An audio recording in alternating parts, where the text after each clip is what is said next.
They say some wishes are innocent until they aren't. I used to believe that. What harm can a wish do, right? Just a quiet thought. A harmless hope. But some wishes don't float away. Some stick. They settle in your chest like a weight, and they wait. My nephew made a wish on his birthday.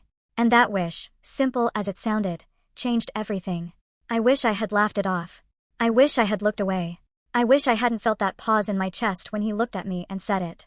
I wish I had someone who really gets me, someone who knows how to love. Everyone else laughed. I didn't. I couldn't because deep down I knew that wish wasn't about any girl from school. He looked right at me. And in that second, everything I thought I knew about love, family, and boundaries started to crack. I tried to tell myself it was nothing. Just a moment. Just my imagination. But something inside me stirred. It had been so long since anyone saw me.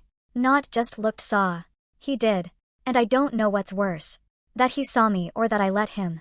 If only I had said no. But I didn't. And this is the story of what happened because of that. Subscribe now to Heartfelt Tales Unfold to dive into true stories that unravel the complexities of the human heart. Trust me, you won't want to miss what comes next. I never thought Alex's birthday wish would be the moment that shattered everything. But maybe it had started long before that. I'm 38. No kids, no job, no spark left in my marriage. I used to be full of life. I really did. I had dreams, ambition, laughter that used to fill a room. But life has a way of wearing you down. Little by little until one day, you look in the mirror and barely recognize who's looking back. David, my husband, he's not a bad man. He works hard. Pays the bills. He's polite, but he's not present. He's there, but never with me. Not really. We sleep in the same bed, but it feels like we live in different worlds. He used to touch me like I mattered. Now it's like he doesn't even see me. There's no fighting, no passion, just silence. We drifted quietly, slowly, like a boat losing its anchor. And when I lost my job last fall, I thought maybe it would bring us closer, but it only made things worse. He buried himself deeper into work. Long hours, late meetings, the occasional excuse that didn't quite add up. I didn't have the energy to ask questions. I was too busy pretending not to care. Then came summer and with it Sophia, my younger sister, came to stay for a while. She's everything I'm not. Energetic, playful, bright-eyed. She's the kind of person who walks into a room and fills it with noise and life. And she brought Alex with her. 19, tall, athletic, soft-spoken. He's always been sweet, always respectful. Ever since he was little, he'd follow me around, asking questions, wanting to help. He called me his cool aunt. I used to see him as a child.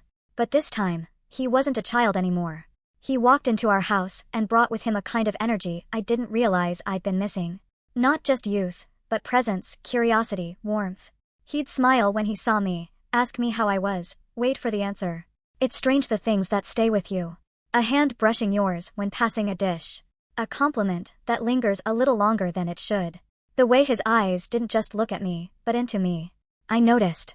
And then I hated myself for noticing. But the truth, I hadn't felt that alive in years. And every time David ignored me, every time he turned his back in bed, every time he nodded absently when I spoke, Alex was there. And I hated how much I began to need that.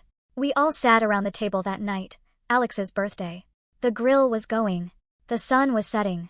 Sophia was laughing about something. And then Alex made that wish. It was almost nothing. A joke. A throwaway line. I wish I had someone real.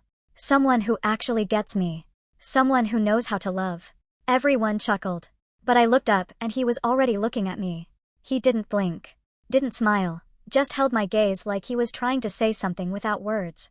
I looked away, but something inside me shifted. I tried to ignore it, told myself I was imagining things. But that night I laid in bed next to my husband, and all I could feel was the silence. Alex was just down the hall, and for the first time, I didn't feel like the adult in the house. I felt like the stranger. I told myself it was nothing, but something had been set in motion. A line had been drawn so faint I could pretend it wasn't there. But it was, and I would cross it. I never thought Alex's birthday wish would be the moment that shattered everything. But it was. It was just a joke, right? That's what I told myself. But the truth is, it didn't feel like a joke. Not in that moment. Not the way he said it. And especially not the way he looked at me after. We were sitting outside.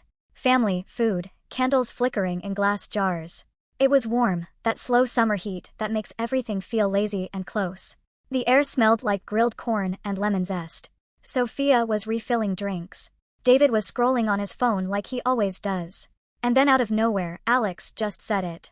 I wish I had someone who really understood me, someone mature, who could teach me about life and love.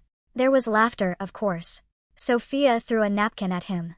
David didn't even glance up. I forced a smile, tried to play along, but inside I felt something stir, something I wasn't ready for. He didn't laugh with the rest of them, didn't backtrack or make a face. He just held my eyes for a second too long. Later that night, when things were winding down, I was rinsing plates in the kitchen. The light above the sink was dim, and the house had that stillness you only feel when a gathering ends and the night sets in. I didn't hear him come in, but I felt him there. He stood quietly watching me, then walked over, handed me a glass from the table, and softly, barely above a whisper, he said, I meant that. You know, I didn't say anything. I couldn't. My hands were wet, shaking slightly under the running water. I kept my eyes on the sink, pretending I hadn't heard, but my heart it hurt him loud and clear. He didn't push, didn't say anything else.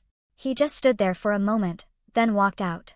I stood in that kitchen for what felt like forever, trying to figure out what the hell had just happened. It was a joke. It had to be. He's a teenager. I'm his aunt. But then the days started feeling different. He started hanging around me more, asking questions, little things, what books I read, what I thought about certain movies, whether I believed in soulmates. It wasn't small talk. It was intentional. He started complimenting me in ways that caught me off guard. Your eyes always look thoughtful, but they're still captivating. Most people talk to be heard. You talk to understand. I wish more women were like you. And every time he said something like that, I felt myself slipping. At first, I brushed it off. I told myself he was just being sweet, that I was just reading too much into it. But there was a night David had fallen asleep on the couch again.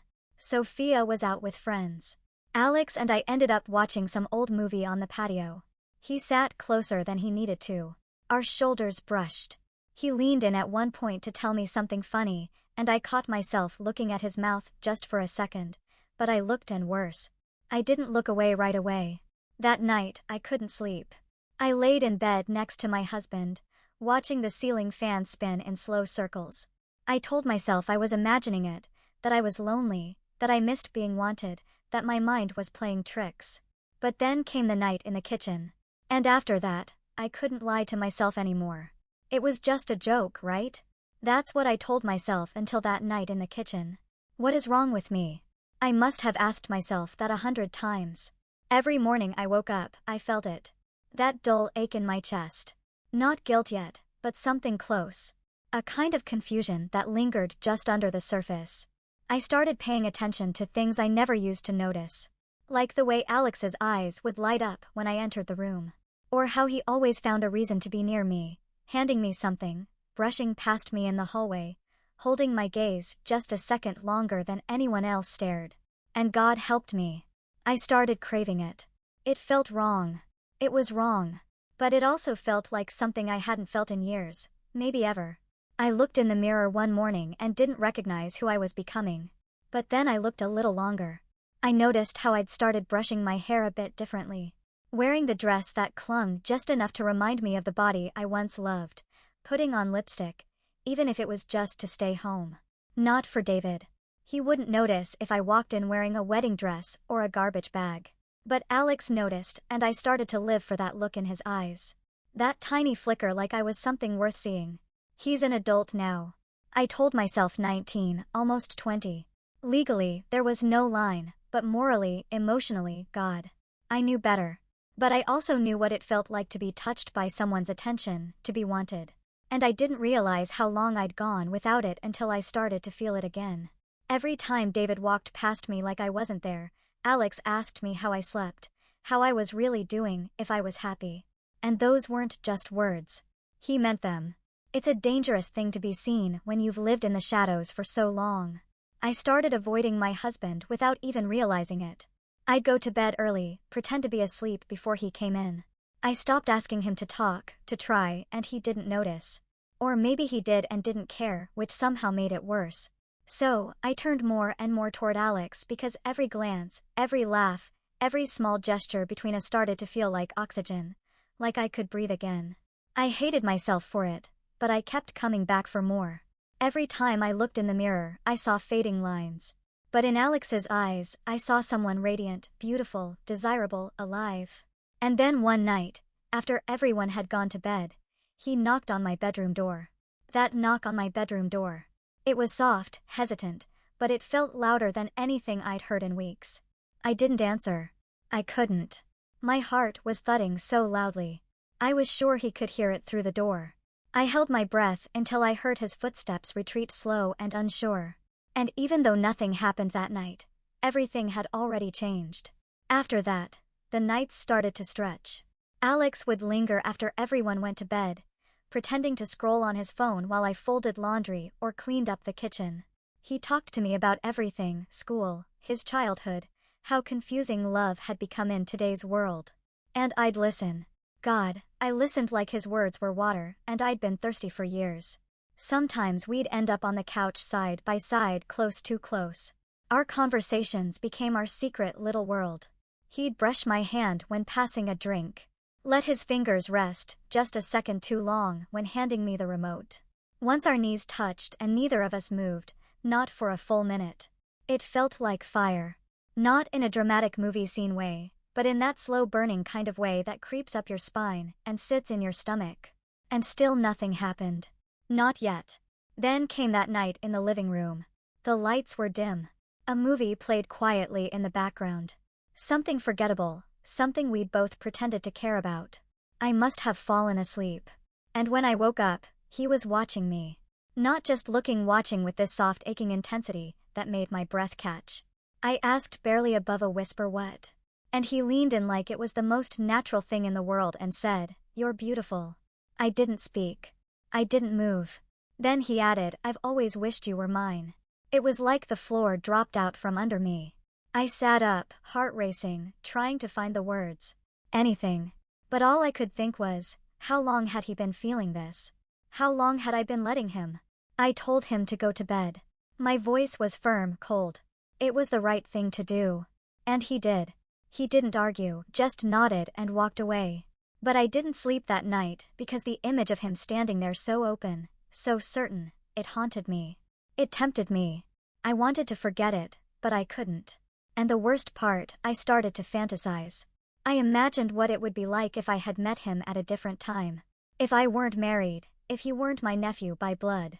I started replaying our conversations in my head, his compliments, his eyes, his laugh. And I started noticing the way I moved around him.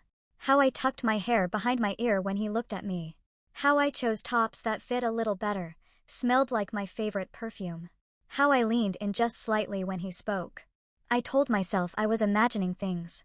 That he was just being sweet. That I was too starved for attention to think clearly. But I wasn't imagining it. Not anymore. The space between us was shrinking little by little, day by day. And still no one noticed. Sophia was busy. David was oblivious. And in that bubble, it was just us. Our own quiet little world. I told myself I could stop. But in the end, I realized stopping meant facing the emptiness again. And maybe, just maybe, that was the real wish I needed to make for myself.